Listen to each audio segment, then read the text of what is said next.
Alright, this is just a quick update. Haven't been able to do any films lately. Been quite busy trying to get this thing finished up. We still got a little more left to do on it, but we've tackled most of the major hurdles. Biggest thing was the cooling on this. We had to change radiators. We had this one right here. This is the factory radiator, and that is a set of Malibu fans. And I figured they'd fit. They fit fairly nicely. I made a bracket up here to adapt it and fit great, but apparently they don't just push enough air, and then coupled with the core thickness of this right here, airflow kind of sucks. So what we did, we got a radiator out of a Chevy pickup truck.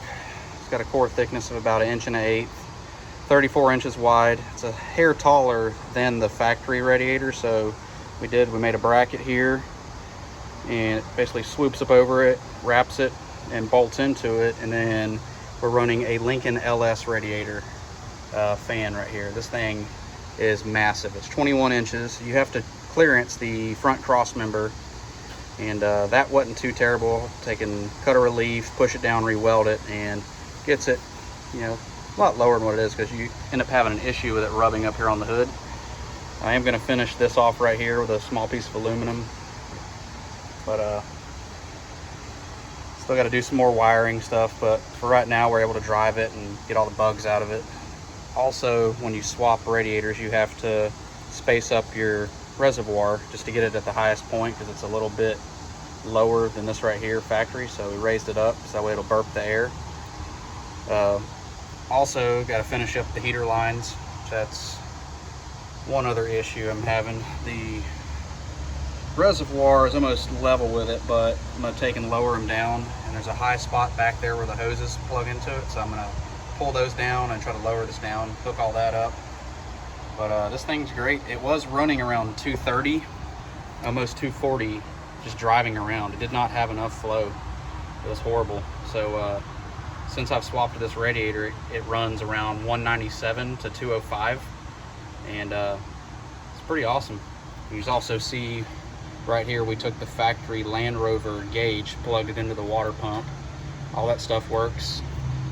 Took the road sensor wires, which it's right here, for the factory speedometer, and it just wires straight into the Chevy ECM. A little bit of trickery with that. We did away with the factory transducer. I got it over here.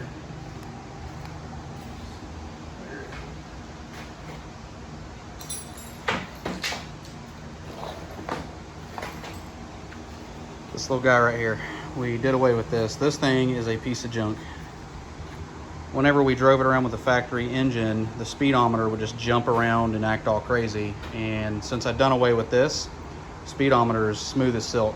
And the way we accomplished this, we swapped transmissions and transfer cases. We went to a 208, new process 208.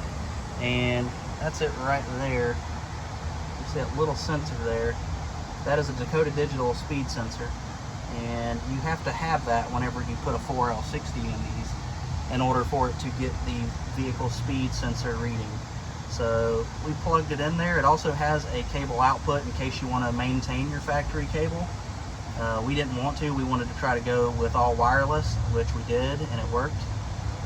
We also have the parts mic fixed yoke flange on the back, running a K5 Blazer drive shaft that's been shortened 2 inches. And then also, I don't quite remember where I bought the flange at, but this is a 1310 to Land Rover flange that we plugged it in. And then we had to modify the upper A-arm. We had to lengthen it in order to correct the pinion angle. So that was one unseen issue that we weren't really focused on, but we got the pinion angle just about where we need it to be, because you want to have it pointed pretty much straight at the CV. One other thing is with the 208, it is going to run off-centered, being the diff is off to the passenger side and the 208 is centered, so it will kick over a little bit, but that's not that big of a deal. I've done it several times on Samurais, swapping axles, and it runs quite nicely. And also we have a MagnaFlow. And who do we have here? Hey. Hello. But we have a MagnaFlow bullet muffler, and then on the back we also have our spare tire carrier that is finished, with the exception of the jerry can holder. Just works great.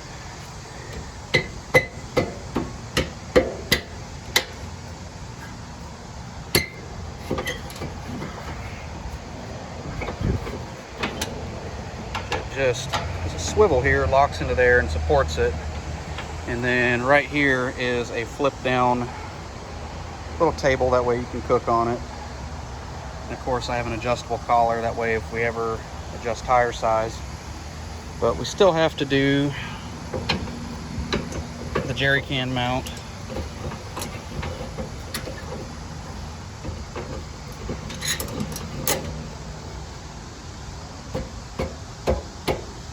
Jerry can mount on it, but also we got this one here. This is a Total Flow, which is a knockoff of a MagnaFlow. It fits in there nice and neat. Wanted to take a little bit of the raspiness out of it, but fits pretty good.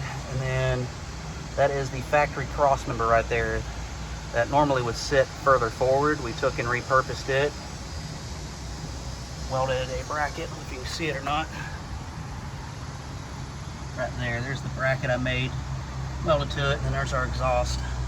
And there is the drive shaft.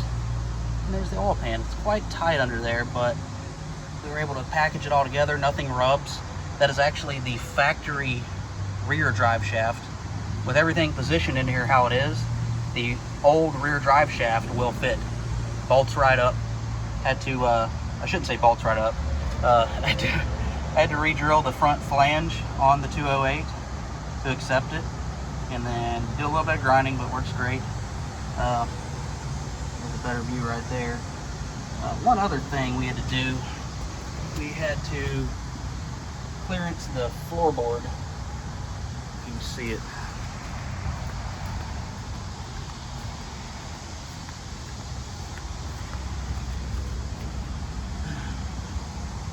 Up there on top of the transfer case, we had to cut that out and reshape it because the Land Rover only has a cutout on the passenger side for the e-brake. So we redid that so it's clearanced all the way across to clear it, and we wanted to push everything up as high as we could. That way nothing's hanging below the frame. But right now it drives great. I'm pretty happy with it. There were a couple things I would change. I bought some headers for it to try to run. It's these little eBay headers right here, which I tried modifying them a little bit. I was going to cut the flanges off and either put V-bands or reclock them because those interfere with the frame. They also are very close to the motor mount, so I had to dimple them in a little bit, but that was a complete waste of $100. I just ran the factory exhaust manifolds. All I did with those was I pie cut the back of them just to give it a little more clearance. I mean, they're not the greatest looking, but of course this thing ain't a show truck. It's, you know, just to get out there and play in. Very happy with the drive setup I did. It's the ITC billet relocator for the power steering and the alternator. Ended up running a different power steering pump. The V6 Camaro pump did not work out.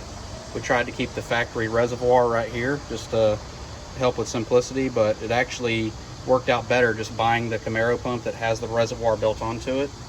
One of the issues is the height of the reservoir. Even though we did raise it higher than the pump, it would still cavitate. So we eliminated that by just running the Camaro pump. I'm running a O'Reilly's 22525 radiator hose, and I shortened it right here, which nothing wrong with that. Just visually it's not the greatest, but has the perfect bends in it to run all this. And then of course we have the LS4 intake, and then also the AN line kit from Amazon.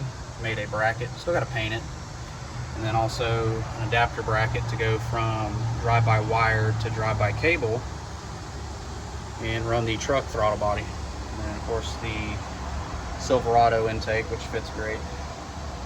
Still got a bunch of little things to do, But other than that, it's a blast to drive.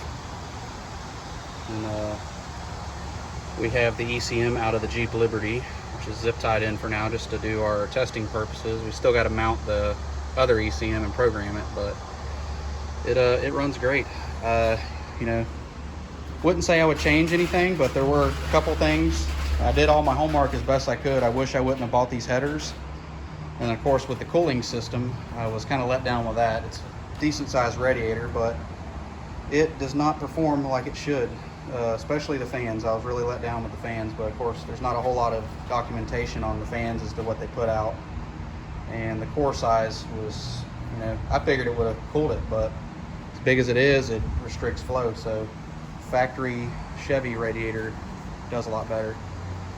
And we cleared everything out of the front as much as we could. We're not running any of the factory Land Rover fans behind the grill.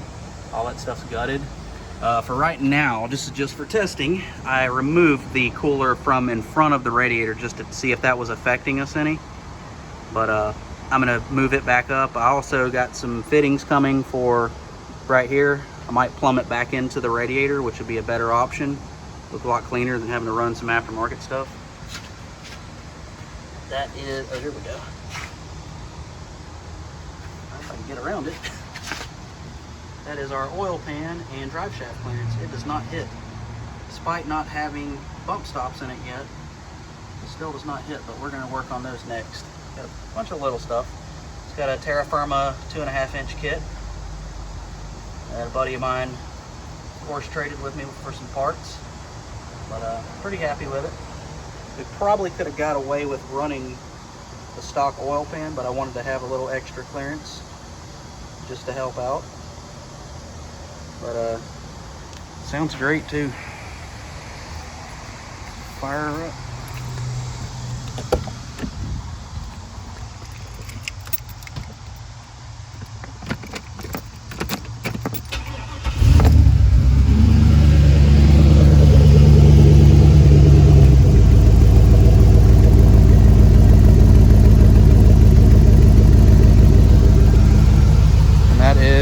Summit stage 1 cam, truck cam. I did have the box around here. I'm not sure exactly where it's at, but it's their, I think they're stage 1. It's the smallest cam you can run in this thing. So it's basically just a stock Lq4 with a cam in it.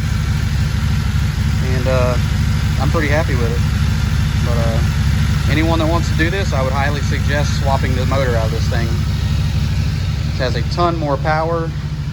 It is a bit of work, being you do have to do a lot of cutting, welding, a lot of fabbing, but if you've ever done a motor swap before, I'd say it's well worth it. But hit me up with any questions you have about it. I plan on doing another video just highlighting more of the stuff that I did to it, you know, covering how I did the speed sensor and lots of little things like that. Also the tachometer.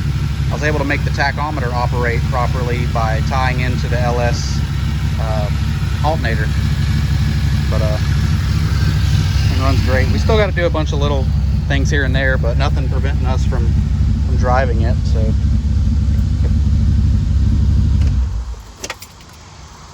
one other thing is the four-wheel drive lever. We have to work on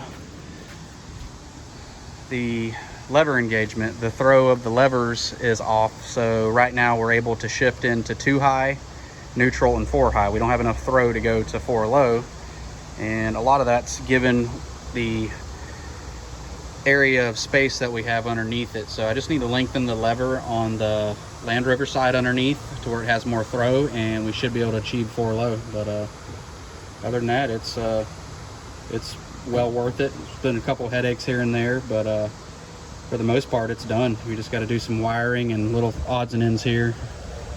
Gonna hook up a couple things, but like I said, 4-wheel drive low, that's gonna go to let the ECM know we're in 4 low.